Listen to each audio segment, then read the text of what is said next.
Un petit mot rapide sur Aerospace Valley. C'est un pôle de compétitivité qui agit sur le territoire du sud-ouest de la France, donc ça veut dire Nouvelle-Aquitaine et Occitanie, qui est un territoire assez vaste.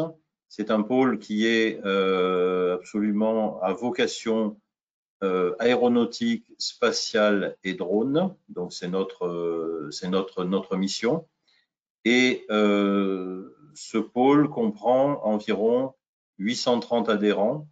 Dans ces adhérents, une grande majorité, c'est-à-dire environ 600 industries, et le reste des adhérents, c'est des laboratoires de recherche ou des organismes de formation et quelquefois des membres associés. Nos missions sont d'animer cet écosystème en créant des événements, soit avec des intervenants qui sont, je dirais, locaux du Grand Sud-Ouest, soit comme aujourd'hui, avec des intervenants qui sont hors Sud-Ouest et hors France. Notre deuxième mission, c'est innover et permettre à nos membres d'accéder à des financements. Donc, pour fixer un ordre de grandeur, nous avons environ 739 projets sur lesquels nous avons accompagné nos membres pour qu'ils puissent démarrer le projet, accéder à des financements. Et enfin, notre troisième mission, c'est de développer l'activité de nos membres. Donc, ça passe aussi par des événements, ça passe par un accompagnement, ça passe par des mises en relation. Dans ce pôle de compétitivité Aerospace Valley, moi, je suis plus particulièrement chargé de l'écosystème structure, matériaux et procédés. C'est-à-dire un écosystème qui regroupe tout ce qui a trait aux matériaux, tout ce qui a trait aux procédés. C'est tout matériaux, c'est tout procédé. Voilà, il y a d'autres écosystèmes dont je ne parlerai pas ici pour ne pas être trop long. Et c'est à peu près tout ce que j'avais à dire, c'est même tout ce que j'avais à dire sur Aerospace Valley. Je cède la parole à Stéphane. Merci Xavier. Bonjour, Stéphane du pôle Scaling. Scaling est le pôle aérospatial wallon, l'association d'entreprises, d'organismes de recherche et de centres de formation engagés dans des partenariats publics-privés et dans la mise en œuvre de projets collaboratifs innovants. Pour nos membres, on a autour de 150 membres. Nos secteurs sont l'aéro, le spatial, les drones et la défense. Nos missions adressent l'innovation, l'internationalisation, la dynamique économique, le soutien à la stratégie régionale et le développement des talents. Enfin, nos domaines d'action stratégiques sont au nombre de 5, sont structure, propulsion et sous-système volant, les matériaux et procédés innovants, donc ce sera le webinaire qui va nous occuper aujourd'hui, les systèmes embarqués et communicants, économie des données et intelligence artificielle, et enfin, simulation, modélisation et moyens d'essai. Dans le cadre de ce webinaire, 2 exposés sont prévus. Le premier par Fabien Monteverde de Matérianova. Matérianova accompagne les industries dans leurs projets d'innovation en veillant à répondre aux enjeux sociaux et environnementaux liés à la transition énergétique et au déploiement de l'économie circulaire. Et le second sera présenté par Mohamed Creed et Christophe Pirard du CRM Group. Les activités du CRM Group sont centrées sur la production, la transformation, le revêtement et l'utilisation de matériaux métalliques avec des installations d'essai assez remarquables. Voilà, je vais laisser la parole à Fabien Monteverde. Je vous rappelle que vous avez la possibilité de nous adresser des questions auxquelles nous répondrons à la fin de chaque présentation. Voilà, à toi Fabien pour la première présentation, première exposé. Merci Stéphane, bonjour à tous. Donc je vais partager mon écran, en tout cas ma présentation. Voilà, a priori vous devriez la voir. Donc voilà, donc je vais me présenter. Donc je suis Fabien Monteverde, je travaille à Matérianova donc depuis une vingtaine d'années. Je suis principalement donc chef de projet pour différents projets à la fois publics mais également des projets en relation directe avec des industriels. Je travaille, mes domaines d'activité sont principalement centrés donc sur le développement de nouveaux matériaux en utilisant notamment des technologies plasma, que ce soit plasma sous vide ou plasma atmosphérique, pour justement répondre en fait à des demandes industrielles dans le cadre de soit de collaboration, soit de projets de recherche. Et donc, dans ce cadre ici, dans le cadre donc, de ce webinaire, je vais vous présenter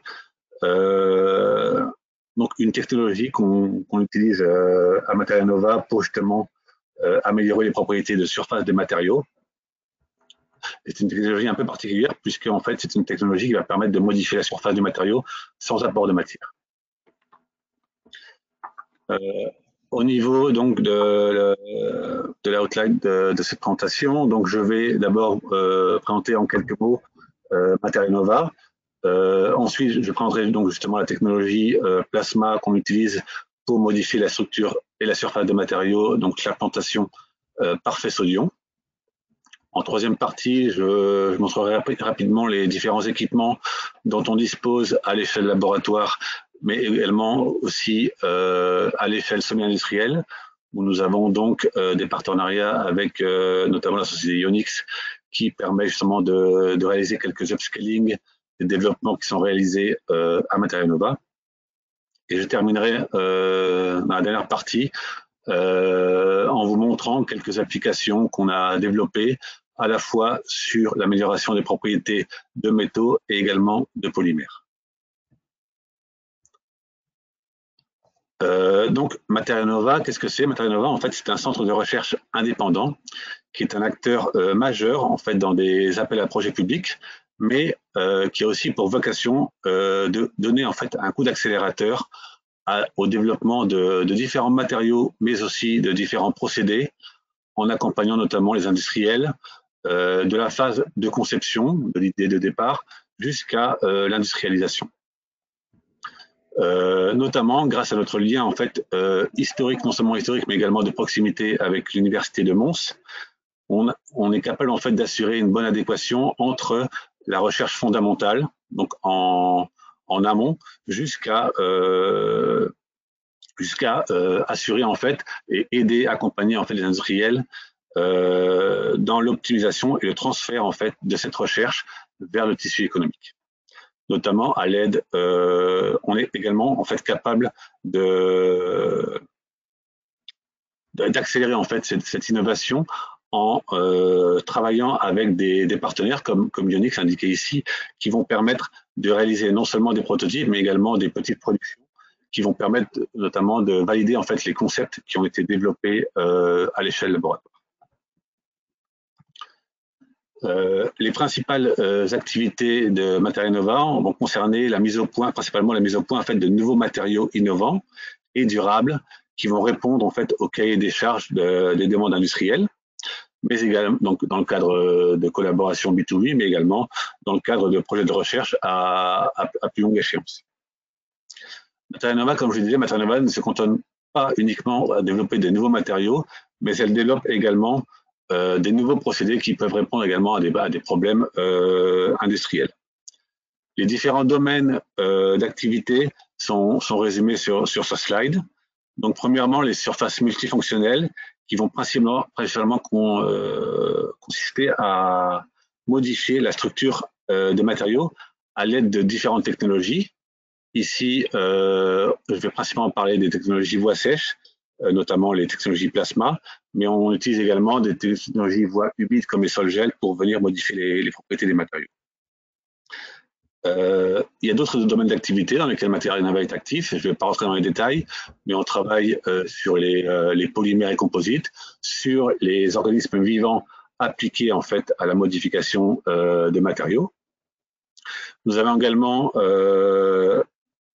une unité en fait qui travaille donc sur l'analyse du cycle de vie afin de proposer en fait des produits et des solutions pour des industriels dans une perspective d'éco-conception et d'économie circulaire. Et enfin, nous avons une plateforme de caractérisation très complète qui nous permet justement d'accompagner nos projets en termes de caractérisation des matériaux, mais qui peut également apporter une expertise dans le cadre de problèmes ponctuels que les entreprises peuvent avoir. Donc là, je vais vous présenter dans cette deuxième partie l'implantation par faisceau d'ion. Mais avant d'introduire en fait cette technologie, je vais vous parler un petit peu des limitations qu'on peut avoir en fait quand on utilise en fait le dépôt de revêtement. Parce que généralement en fait quand on souhaite modifier les propriétés de surface des matériaux, Materia Nova va souvent proposer en fait des solutions basées sur le dépôt de revêtement qui vont avoir des fonctionnalités spécifiques et qui vont être déposées soit par technologie plasma, soit par technologie électrochimique. Mais il arrive, comme vous pouvez le constater en fait sur les différentes images ici, il arrive parfois dans certaines conditions, dans certaines situations, qu'il y ait en fait des problèmes d'adhérence entre le coating, entre le revêtement et le substrat, du fait notamment, par exemple, d'incompatibilité chimique, de problèmes d'état de surface, voire même de défauts présents en surface qui peuvent créer, comme on peut le voir en fait sur les images, des problèmes de délamination et de rupture de revêtement sur les substrats. Il existe différentes solutions en fait qui peuvent pallier à ces problèmes-là, notamment avoir une meilleure préparation de surface, un pré-nettoyage par exemple, ou alors également déposer au préalable en fait une couche d'accroche qui permettrait de mieux de rendre compatible en fait le substrat avec la couche qui est déposée. Une autre solution, et c'est celle qui concerne cette présentation ici, ça va être en fait de supprimer entre guillemets le revêtement qu'on vient de déposer et d'utiliser une technologie, donc l'implantation ionique, qui va permettre en fait de modifier les propriétés de surface des matériaux sans ajout de matière. Le principe de l'implantation ionique est présenté donc sur ce slide ici. Donc, il consiste en fait, ce principe consiste à envoyer des ions de très haute énergie en surface de matériaux. Et ces ions, en fait, ils vont venir s'implanter à la surface du matériau sur une épaisseur pouvant varier entre quelques dizaines de nanomètres à quelques microns, et ainsi venir modifier les propriétés d'extrême surface du matériau. Dans ce cas, ici, il ne va pas y avoir en fait de problème éventuel de délamination, ni de problème de surépaisseur qui peuvent parfois apparaître pour certaines applications, puisqu'en fait, on ne crée pas de coating, mais on vient modifier à l'intérieur du matériau les propriétés de surface. Et dans ce cas, donc, on va parler bien sûr d'interface et pas d'interface. Au niveau du principe physique, on va en fait, il consiste simplement, entre guillemets, à créer en fait un plasma dans une je vais mettre mon pointeur comme ça, voilà. Créer un plasma dans une petite chambre ici, en introduisant un gaz et en appliquant une décharge micro-ondes. Et la configuration de cette chambre plasma en fait est telle que tout le gaz qu'on va introduire dans la chambre va s'ioniser. Ensuite, en appliquant une tension positive en fait au niveau de la chambre plasma, les ions vont être extraits puis accélérés en direction en fait des échantillons du matériau qu'on va vouloir implanter. La nature du gaz qu'on va utiliser, l'énergie qu'on va utiliser, et également la quantité d'ions, donc la dose d'ions qu'on va implanter dans le matériau, vont permettre en fait de contrôler à la fois les profils de concentration qu'on va retrouver à l'intérieur du matériau, également contrôler la nature des réactions chimiques qui peuvent avoir lieu en surface de matériau et par voie de conséquence moduler en fait les propriétés de surface qu'on souhaite obtenir sur le matériau considéré. Au niveau des effets, en fait, il y a, comme je le disais, en fait, il peut y avoir un effet chimique, c'est-à-dire que l'ion qu'on va implanter, je vais revenir ici, l'ion qu'on va implanter ici, l'ion azote va pouvoir former en fait des nitrures avec les éléments du matériau cible. Avec l'oxygène, on va former des oxydes. Avec l'hydrogène, on va former des hydrures, etc.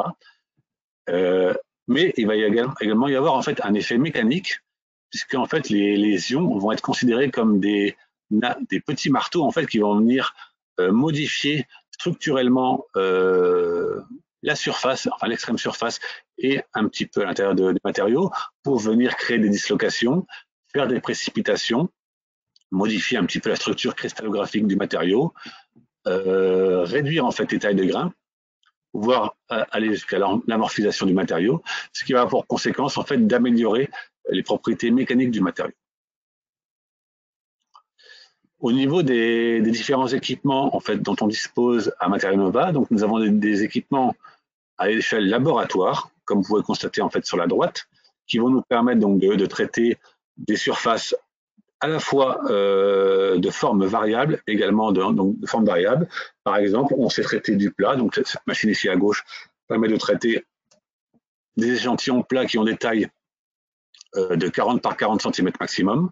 Nous avons également d'autres dispositifs qui permettent de traiter des poudres, voire des objets à symétrie simple, comme du fil, des tubes, etc.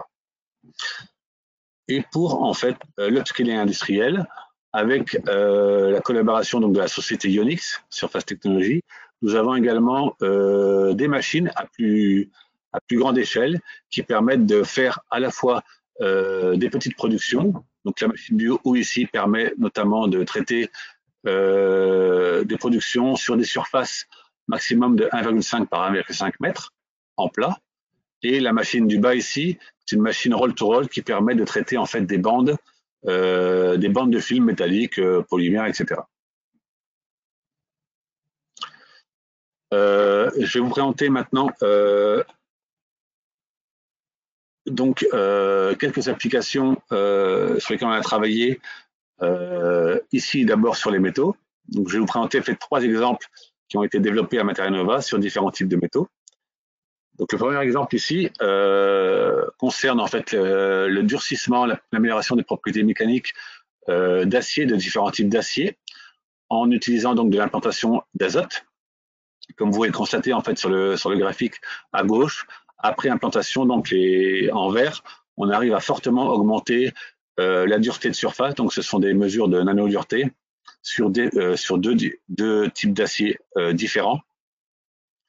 Notamment ici, l'effet principal, en fait, ça va être la distruration des aciers qui va permettre justement la formation de précipités nitrurés, de nitrure de chrome ou de nitrure de fer, qui va permettre donc justement l'amélioration des propriétés de dureté de surface. Un autre exemple ici qui concerne toujours en fait l'acier, mais on a essayé d'aller un petit peu plus loin, c'est-à-dire que avec l'implantation unique, on est capable également de faire ce qu'on appelle de l'implantation diffusion. C'est-à-dire qu'en même temps, pendant le procédé d'implantation, nous allons de manière intentionnelle en fait chauffer l'échantillon pour favoriser en fait la diffusion des ions à travers le matériau. Généralement, comme je le disais en fait en début de présentation, les profondeurs de pénétration en implantation standard sont de l'ordre en fait de quelques dizaines de nanomètres jusqu'à 1 micron de profondeur pour la pénétration des ions. En chauffant l'échantillon ici jusqu'à 330 degrés, on va pouvoir augmenter en fait les profondeurs de diffusion des ions à l'intérieur du matériau et pouvoir agir jusqu'à plusieurs microns en profondeur, comme vous voyez ici sur cette image. On voit qu'on a en fait un effet de l'implantation d'azote jusqu'à 5,6 microns, que l'on va retrouver notamment sur les mesures de dureté. Ici, ce sont des mesures de micro-dureté, où on peut voir que l'effet peut être visible en fait jusqu'à 9-10 microns, où on observe donc une augmentation significative de la dureté du matériau.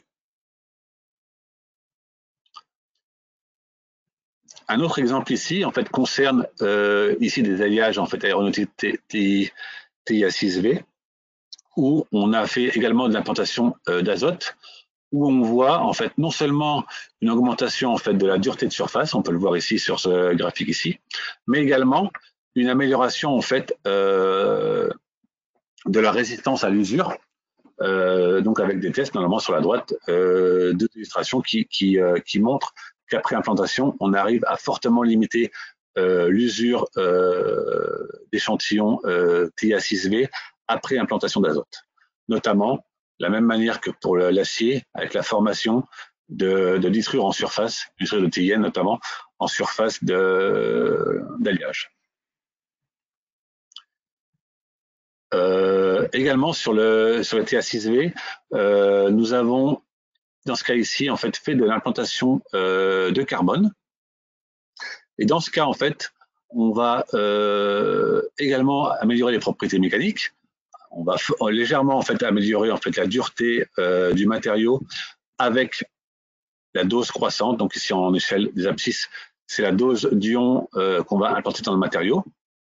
Donc on va légèrement augmenter de quelques dizaines de pourcents la dureté du matériau, mais ce qui est plutôt remarquable ici, en fait, c'est qu'on va fortement diminuer en fait l'usure du matériau, notamment par le fait que en implantant en fait du carbone dans cet alliage, on va non seulement promouvoir en fait la formation ici d'une couche de carbure de titane qui va avoir des propriétés en fait mécaniques de dureté intéressantes, mais également favoriser en fait la formation d'une couche de carbone de type SP2, donc c'est-à-dire une couche graphitique qui va justement avoir des propriétés de friction plutôt faibles et favoriser en fait la limitation de l'usure du matériau en surface. Je vais terminer cette présentation par vous présenter quelques applications également sur en fait les polymères. Donc trois applications sur les polymères. Alors tout d'abord, comment fonctionne en fait l'implantation sur les polymères? Principalement en fait, on va pouvoir améliorer la dureté en fait des polymères, principalement en augmentant en fait le taux de rectification du polymère. Ce qui va se passer, c'est que en envoyant des ions en fait en surface de matériaux, on va créer en fait, on va casser des liaisons, principalement des liaisons carbone-hydrogène, qui vont créer en fait des radicaux libres de carbone, qui vont ensuite se recombiner entre eux pour former en fait un réseau carboné beaucoup plus dense et beaucoup plus réticulé que le polymère initial. Qu'est-ce que ça va avoir pour conséquence? On peut le voir ici en fait. On va avoir en fait une augmentation du taux de réticulation avec une création d'un réseau très dense de carbone à la surface du matériau. La conséquence, bien sûr, ça va être une amélioration des propriétés mécaniques, comme on peut le constater ici sur du polycarbonate, où par rapport à un échantillon de référence, on voit qu'on augmente très fortement en fait la dureté en surface des matériaux. Une autre application qui peut également fonctionner en fait sur les polymères, c'est l'amélioration en fait des coefficients de friction. Un exemple ici sur différents, alors ici on parle d'élastomères, sur différents donc, types d'élastomères, on est capable donc d'améliorer de manière significative en fait le coefficient de friction, d'abaissement du coefficient de friction après implantation d'un facteur 2 à 3 selon en fait 2 à 3 de 4 à 10 selon en fait le type de polymère et également le type de gaz qu'on va utiliser pour l'implantation. Le principal phénomène ici, c'est que on va créer par implantation une graphitisation de la surface qui va justement améliorer en fait la friction, diminuer la friction du polymère. Et le dernier exemple que je voulais montrer ici, pour les polymères notamment, ça a beaucoup d'importance dans l'industrie en fait du packaging, c'est que avec l'implantation et notamment avec justement l'augmentation de la réticulation de surface des polymères, on est capable de fortement améliorer en fait la perméabilité à l'oxygène et à l'eau de membranes polymères. On peut le voir ici en fait par rapport à une référence ici qui a une valeur de 0,69. On est capable d'avoir en fait quasiment un facteur 80 au niveau de l'amélioration en fait de la perméabilité quand on traite donc les échantillons avec différents types de traitements, comme vous pouvez le constater ici. Ici, c'est de l'implantation à l'hélium avec certaines conditions de dosage. Voilà un petit peu l'ensemble des propriétés que je voulais vous présenter donc sur les métaux et sur les polymères. Et je vous remercie pour votre attention. Donc, si vous avez des questions, je suis à votre écoute. Voilà, moi j'ai une question. Fabien. Y a-t-il des questions? Parce que je ne vois pas de questions s'afficher. Alors, moi j'en ai deux questions en fait. Première question, quand vous traitez une surface métallique, par exemple un acier, avec durcissement par azote, que devient la ductilité de la couche traitée? Est-ce que il n'y a pas un problème d'avoir une couche fragile en fait et qui pourrait se fissurer sous les déformations de la pièce?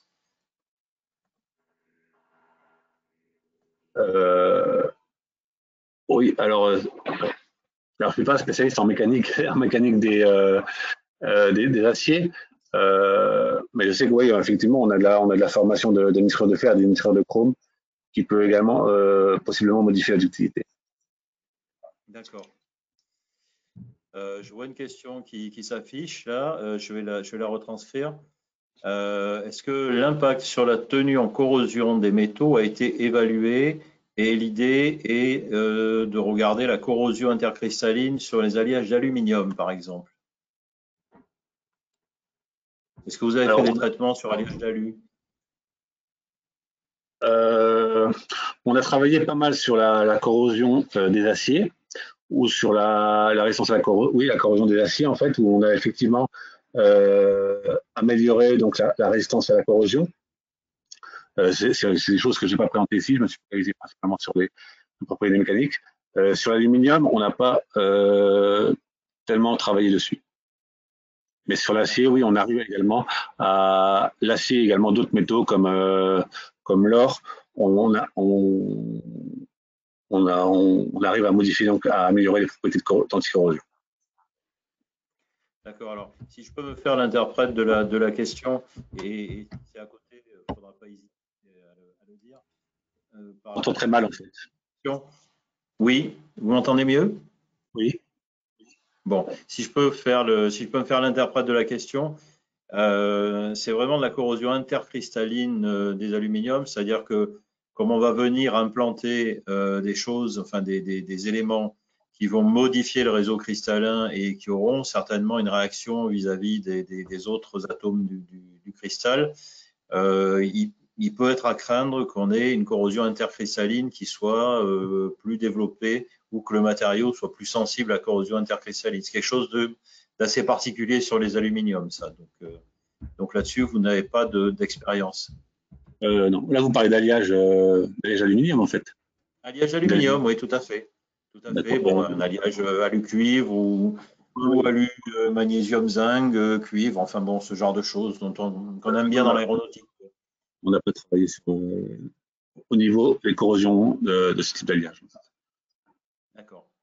Une autre question, est-ce que la technologie permet une coloration sur des aciers? Oui. Alors c'est pas ce qui est le plus facile, mais effectivement, en fait, on peut modifier en fait la couleur des matériaux par implantation ionique, notamment. Alors pour les aciers, en fait, généralement, ce sont des effets en deux étapes, c'est-à-dire que on va venir en fait implanter principalement de l'azote. Et ensuite, on va faire des recuits, en fait, des post-recuits à l'atmosphère pour en fait modifier en fait les colorations. Comment ça fonctionne? En fait, on va former en fait soit des nitrures, des oxynitrures, des oxydes qui vont justement avoir des interférences en fait qui vont permettre justement de modifier la couleur du matériau. C'est des choses qui marchent beaucoup mieux en fait sur des métaux purs comme le titane ou le zirconium, où là vraiment on a vraiment des gammes de couleurs très très variables. Notamment pour le titane, en fait, on va implanter de l'oxygène et en fonction de la quantité d'oxygène qu'on implante, en fonction de la profondeur à laquelle on implante, on va créer en fait des interférences lumineuses qui vont donner différents types de couleurs. Un peu à la manière de l'anodisation. Mais sur les aciers, ça peut fonctionner même si la gamme de couleurs est beaucoup plus réduite et le procédé est un peu plus complexe à mettre en œuvre que sur des métaux purs. Est-ce que vous utilisez uniquement de l'azote pour ça ou est-ce que vous utilisez d'autres gaz? Pour la coloration?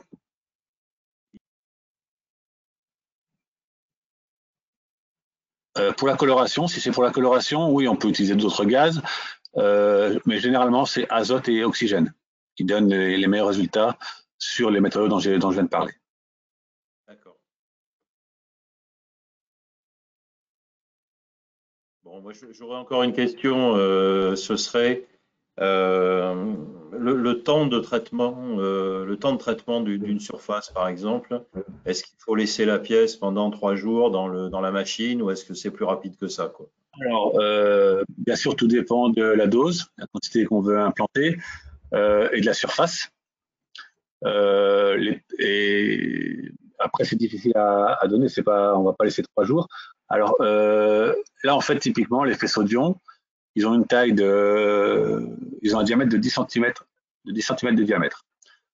Donc généralement, en fait, pour traiter des pièces plus grandes, en fait, on utilise des tables de déplacement pour traiter donc des surfaces plus grandes. Après, par exemple, traiter un 10 par 10, je vais donner des valeurs, même si c'est pas très représentatif, parce que ça dépend donc de la propriété qu'on recherche, ça dépend également du courant d'ion qu'on va utiliser.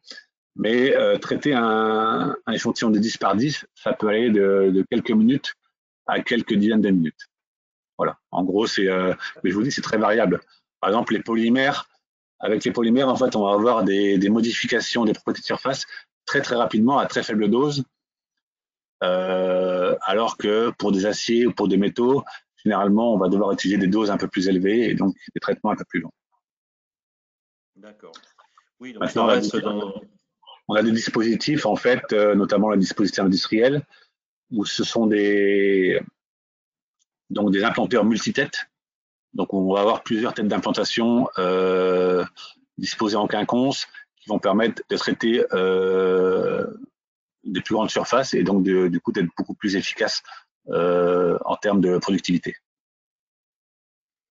D'accord, donc ça reste dans des temps industriellement acceptables, quoi. C'est cette idée-là, quoi. Oui. Après, c'est des temps en fait à peu près identiques à ce qu'on peut faire en dépôt PVD à l'échelle industrielle. Oui, d'accord, très bien. Okay.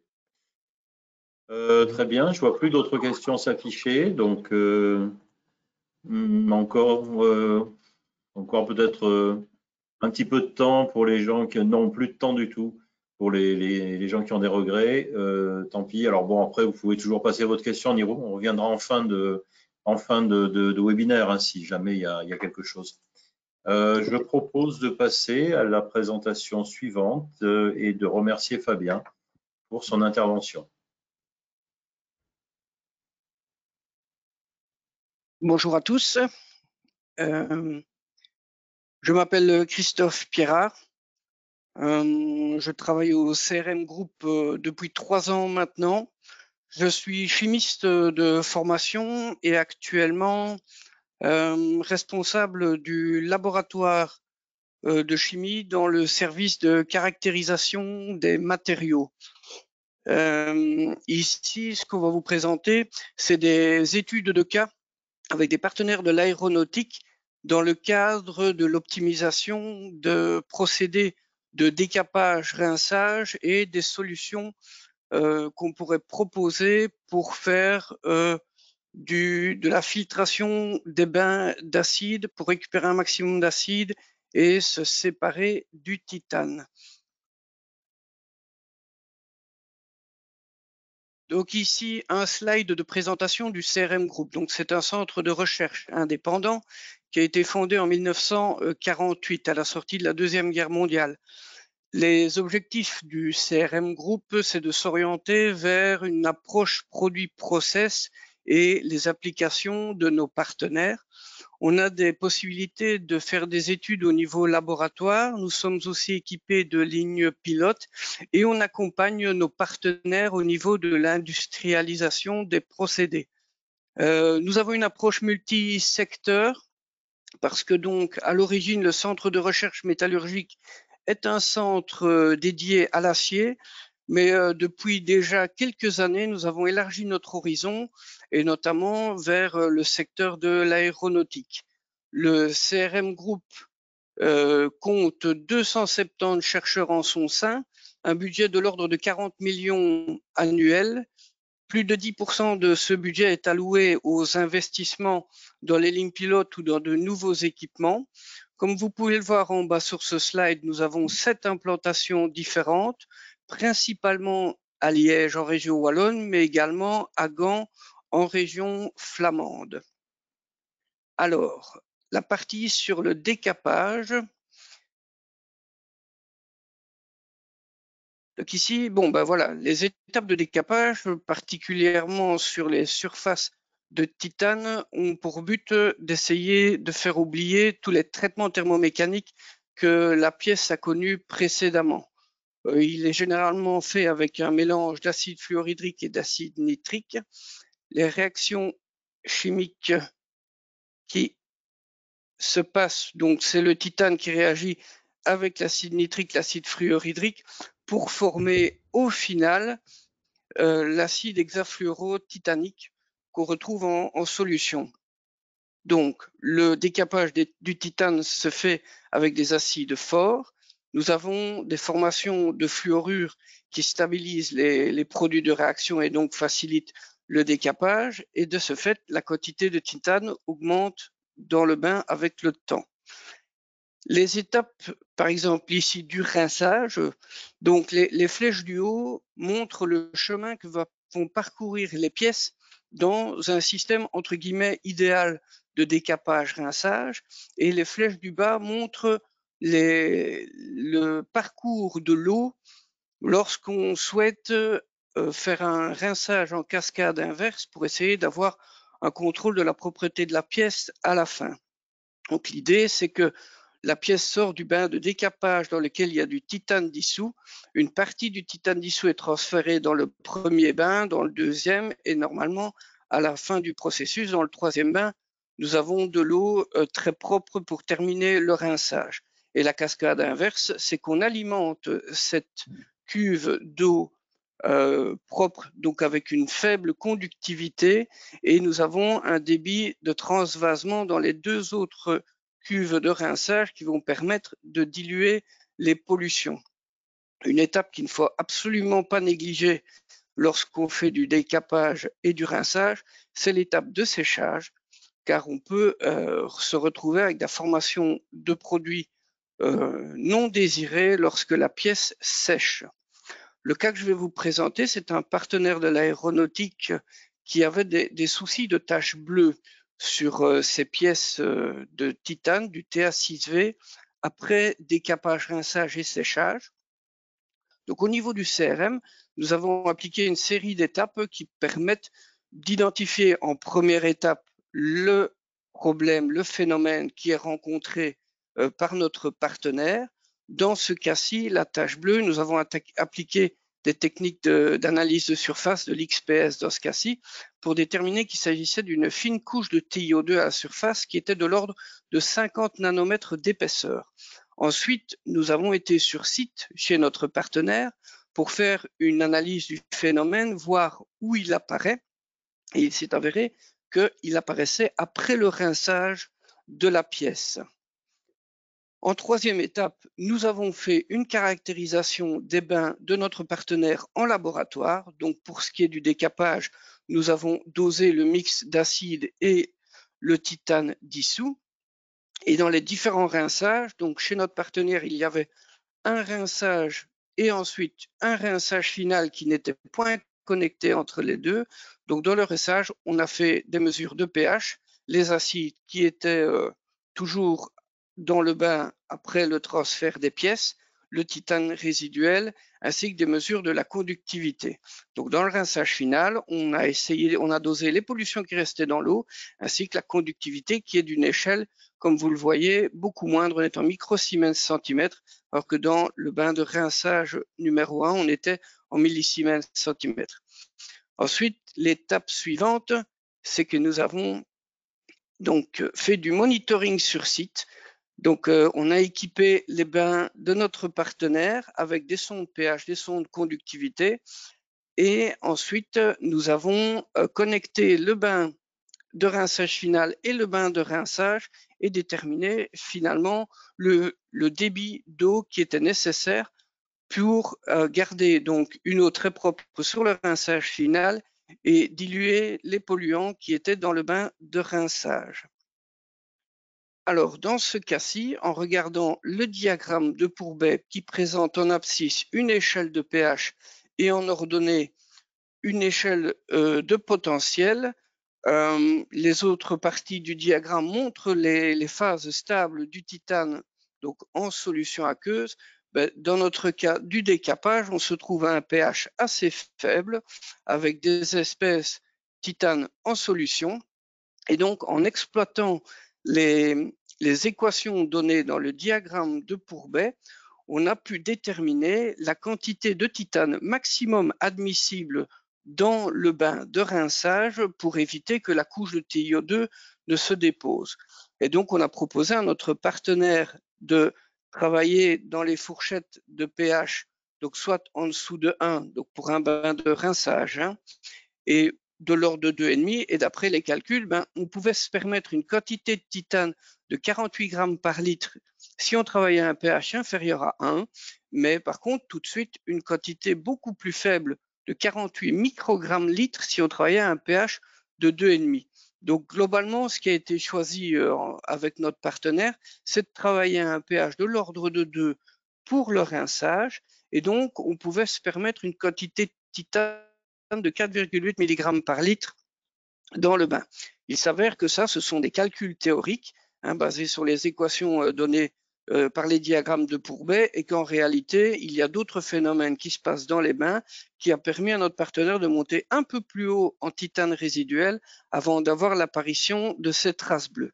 Au final, donc, nous avons fait plusieurs essais sur site client, et là, nous en sommes arrivés au fait que maintenant, il n'y a plus du tout d'apparition de taches bleues sur les pièces finies, et en plus, en connectant les bains de rinçage, nous avons permis de diminuer la quantité d'eau de rinçage utilisée d'un facteur 4, parce que jusque-là, il faisait des remplissages vidanges de bains systématiques qui étaient très très consommatrices d'eau. Donc, au final, on a pu faire disparaître les taches et en même temps faire une économie de quantité d'eau utilisée pour les rinçages. Alors, je voudrais vous parler également d'une autre application, toujours avec le même partenaire, qui fait du polissage chimique sur pièces de titane. Donc, l'origine, ce sont des pièces soit forgées, soit préparées par Additive Manufacturing. Et nous avons au CRM une ligne de traitement semi-automatisée où on peut présenter des échantillons de la taille d'une page A5 et on programme une suite de bains qui permettent de reproduire le schéma industriel, c'est-à-dire que nous avons un dégraissage-rinçage, ensuite nous passons par différents bains de décapage, donc des bains qui sont soit très chargés en acide nitrique et un peu moins en acide fluorhydrique, ou l'inverse, des bains qui sont très chargés en acide fluorhydrique et un peu moins en acide nitrique. Et donc, nous arrivons à couvrir toutes les étapes du processus pour, au final, proposer à notre partenaire une recette pour faire le décapage-rinçage de ces pièces. Donc, en conclusion et perspective, donc au CRM, on a un laboratoire de caractérisation qui est complètement équipé. Ce sont des techniques de caractérisation comme l'ICP, les fluorescences X, mais également des techniques de caractérisation de surface comme l'XPS. Nous avons une équipe qui est expérimentée au niveau du traitement des pièces par bain liquide, et en plus, donc nous avons une équipe qui va sur site client pour faire les diagnostics. Donc précédemment, une partie de l'équipe faisait partie de l'assistance technique d'ArcelorMittal sur le bassin sidérurgique liégeois. Nous faisons des essais en laboratoire et on propose des solutions aux partenaires qu'on va développer avec eux directement sur site, et on fait le suivi des analyses pour vérifier que ce qui a été mis en place fonctionne toujours bien et fonctionne sur la durée. Voilà, alors maintenant nous avons un nouveau challenge qui s'est présenté à nous, c'est donc le polissage chimique des alliages d'aluminium, donc particulièrement ici le 2024. L'idée, c'est qu'on va essayer de développer des technologies qui vont permettre d'augmenter le temps de vie du bain, donc en contrôlant finalement la quantité d'aluminium qui va être dans le bain. Et pour ce faire, la première étape, comme précédemment, nous avons récupéré différents échantillons que nous avons analysés. On va faire des essais labo pour contrôler la quantité d'aluminium qu'il y a dans le bain. Et puis ensuite, on va aller chez notre partenaire, regarder comment on peut implanter cette solution sur leur bain de 50 mètres cubes en termes d'engineering et de suivi du process. Voilà. Maintenant, je vais laisser la parole à mon collègue Mohamed pour la suite de la présentation. Y a-t-il des questions à ce stade de la présentation? Non, je ne vois pas de questions s'afficher. On peut enchaîner et parce que le temps file, on peut enchaîner et on prendra les questions à la fin. Ok. Donc bonjour à tous, mon nom est Mohamed Creed. Donc ça fait 1 an que j'ai rejoint le CRM. Je suis chimiste de formation et j'ai aussi fait une thèse en tout ce qui est lié à l'hydrogène et à la métallurgie. Donc au CRM, je m'occupe principalement de trouver des solutions pour traiter les bains de décapage, que ce soit en milieu acide mais également en milieu basique. Et j'ai également une expertise dans tout ce qui est lié à l'hydrogène. Donc ici, je vais vous présenter un cas d'étude une problématique qui s'est présentée par un de nos partenaires industriels qui voulait traiter des bains de décapage chargés en titane et essayer de les traiter de façon à ne pas les consommer, les jeter. Et une des solutions qui a été proposée pour les traiter, c'est d'utiliser un principe qu'on appelle la dialyse par diffusion, donc qui va consister à séparer les molécules principalement dû à la différence de vitesse de migration, en particulier la vitesse de diffusion de ces molécules au travers d'une membrane semi-perméable. On a 2 types de membranes qui peuvent être utilisées. Une membrane échangeuse anionique, donc c'est tout simplement un squelette de polymère sur lequel on va greffer des sites chargés positivement, qui vont permettre d'attirer les espèces anioniques en solution, ou dans le cas où on veut traiter des bains plutôt de type alcalin, on va utiliser une membrane échangeuse cationique, où dans ce cas, le polymère sera greffé avec des sites chargés négativement et ça va permettre d'attirer les cations en solution. La force motrice, donc dans le cas de la dialyse par diffusion, est le gradient de concentration entre la solution qu'on veut traiter et une solution qu'on va utiliser qui est juste de l'eau désionisée.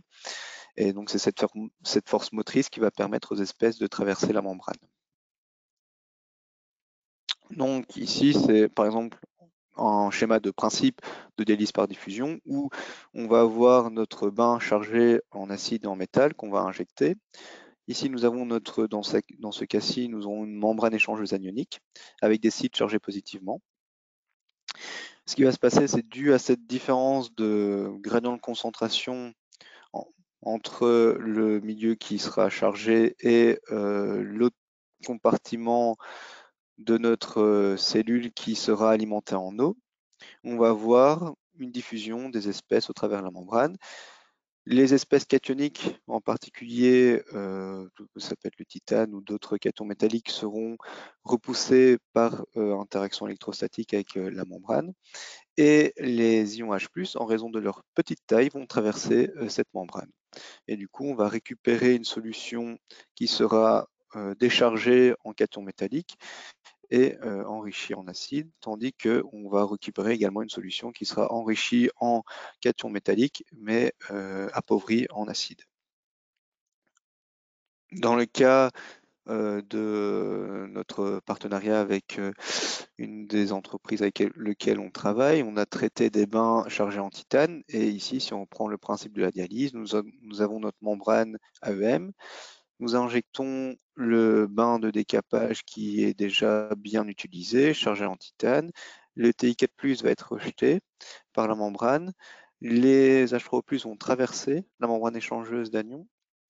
Les fluorures et nitrates vont également traverser cette membrane. Et aussi, puisque le bain en titane va être chargé également, le fluor va complexer le titane et il y a une partie de celui-ci qui va traverser la membrane, mais ce qui n'est pas problématique parce qu'on a toujours besoin de titane dans la solution de décapage afin d'activer le bain. Mais il ne faut pas qu'il y en ait de trop. Donc ici, on a choisi de s'équiper d'un pilote de diffusion, de dialyse par diffusion, qui peut traiter jusqu'à 2 à 4 litres par jour, contenant 8 membranes, et qui permet de faire les tests de purification des bains de décapage durant des temps relativement longs. Après, l'inconvénient avec ce type d'unité, c'est un assemblage et des assemblages assez complexes et également un contact avec un fournisseur qui n'est pas en Europe, et ce qui rend un peu compliqué les choses. Mais actuellement en CRM, ce que nous essayons de faire, c'est vraiment d'optimiser le procédé de recyclage et de comprendre les phénomènes qui se produisent, et en particulier le procédé de recyclage des bains de HF HNO3 chargés en titane avec ce pilote de dialyse par diffusion. Donc ici, je vais vous présenter certains résultats. Donc en termes de conditions expérimentales, donc, nous avons utilisé notre pilote de dialyse avec WeMembrane. Nous avons fixé, donc là c'est une des conditions que nous avons fixées, et choisi cette condition-là parce qu'elle donne des résultats assez intéressants. Nous avons ajusté le ratio d'eau par rapport au ratio d'acide injecté pour avoir un ratio de 2 pour 1. Donc, on a fait cela en ajustant les débits d'eau injectée et d'acide injecté dans le pilote de diffusion. Et nous avons effectué des analyses une fois par jour de chacun des bains. Et au CRM, nous avons une unité qui permet de caractériser par ICP, par titrage et par HPLC ces bains-là afin de pouvoir avoir une information concernant le taux d'acide régénéré, mais également la fuite en titane. Donc ici, c'est le tableau reprenant la concentration initiale du bain de décapage. Nous avons les concentrations en HF, HNO3 exprimées en grammes par litre, ainsi que la concentration en titane présent dans le bain. Donc ici, ce qui est présenté sur cette slide, nous avons sur l'axe des ordonnées le taux d'acide régénéré exprimé en pourcent, ainsi que la fuite de titane qui est également exprimée en pourcent en fonction du temps de dialyse. Et ce qu'on remarque, c'est que le pourcentage d'acide régénéré, que ce soit le HF et le HNO3, est supérieur à 80% durant plusieurs heures. Là, donc, on l'a fait tourner environ durant 10 jours, plus ou moins. Et on a une fuite de titane qui est assez constante. Ici, on a un pic qui se présente ainsi pour la fuite en titane, mais également pour le pourcentage d'acide fluorhydrique et d'acide nitrique régénéré.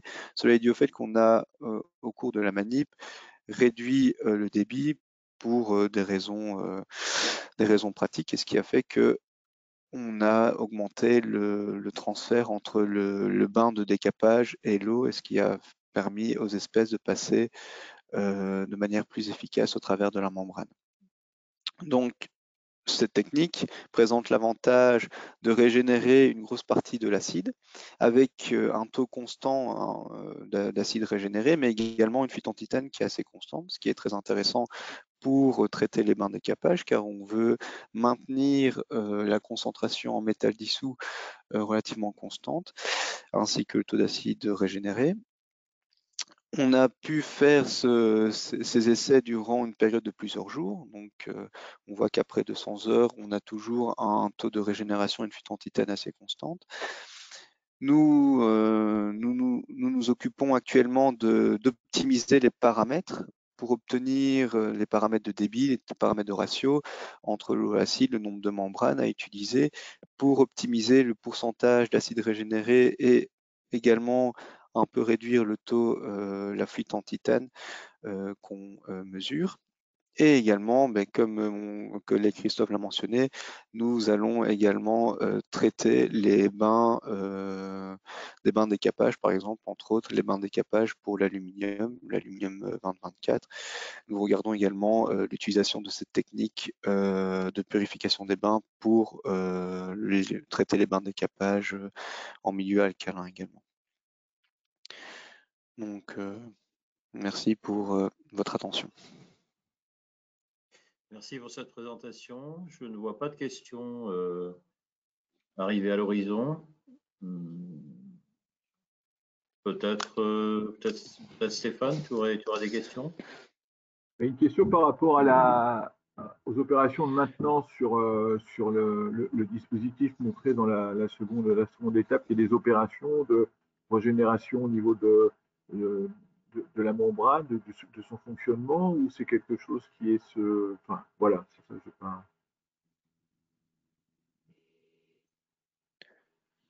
Donc l'idée ici, c'est que on essaye aussi de développer des stacks de membranes qui pourraient se remplacer facilement. Donc là, pour l'instant, c'est pas évident. Donc on n'a pas remarqué particulièrement des précipitations au niveau des membranes. Mais c'est clair que pour l'instant, il faut tout démonter pour en remplacer une. Donc l'idée, c'est en termes d'engineering, c'est d'arriver à quelque chose qui soit facilement remplaçable membrane par membrane. D'accord. Voilà. Je ne sais pas s'il y a d'autres questions dans l'assistance.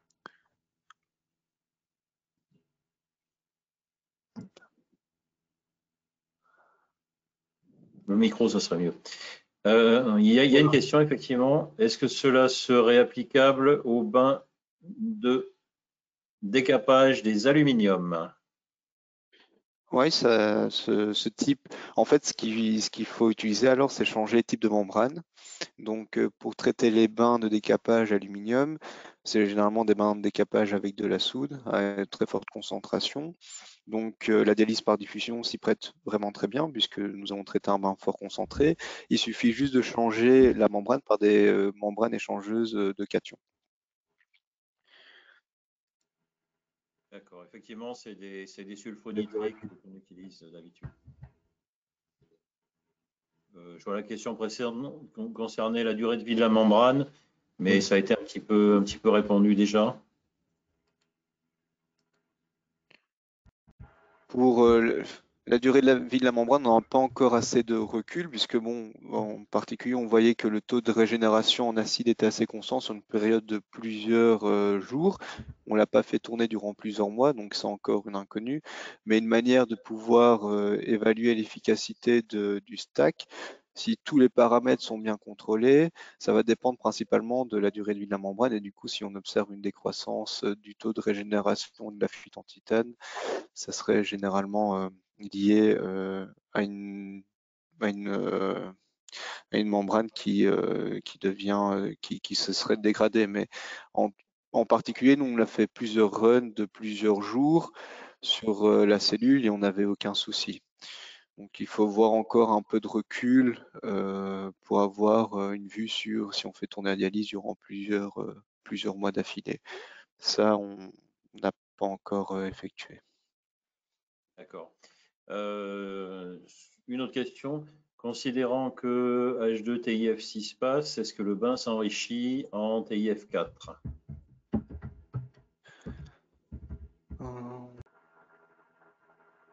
Ouais, jusque-là, ce qu'on a vu, c'est que ça restait assez constant dans le temps. Hein.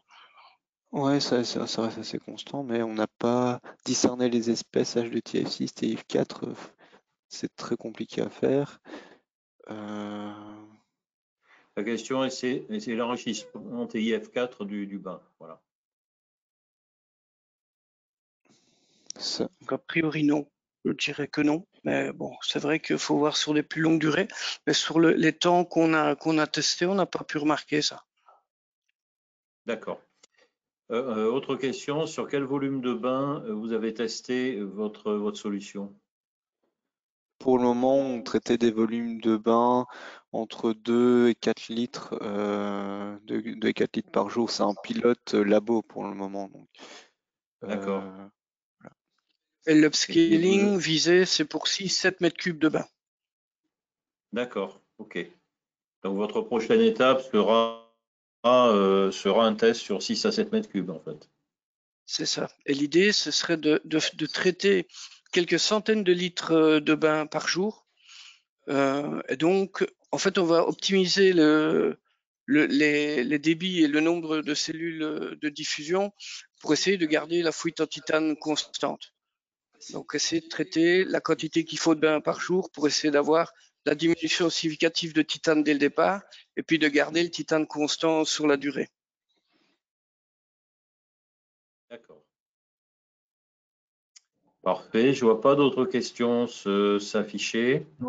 On arrive à la fin, donc les gens qui n'ont pas posé leurs questions maintenant, je crains que ça soit trop tard dans 1 ou 2 minutes.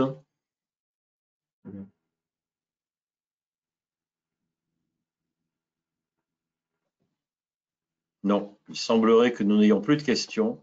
Tout a été répondu. Donc, eh bien, ma foi, si tout le monde est d'accord, je pense que nous pouvons clore ici ce webinaire. En remerciant encore une fois les intervenants, en remerciant les auditeurs et les gens qui se sont connectés de leur attention et de leurs questions, et remerciant aussi Stéphane pour le côté Skywin, et puis moi je remercie aussi Aerospace Valley, la communication Aerospace Valley pour son organisation. Voilà. Voilà, et merci pour l'invitation d'Aerospace Valley à pouvoir partager et échanger avec vous. Voilà, C'est un plaisir. Les thèmes étaient intéressants et bien exposés, donc ouais, c'était bien. Voilà. Merci beaucoup. Merci. Hein. Merci. Au revoir à tous. Au revoir.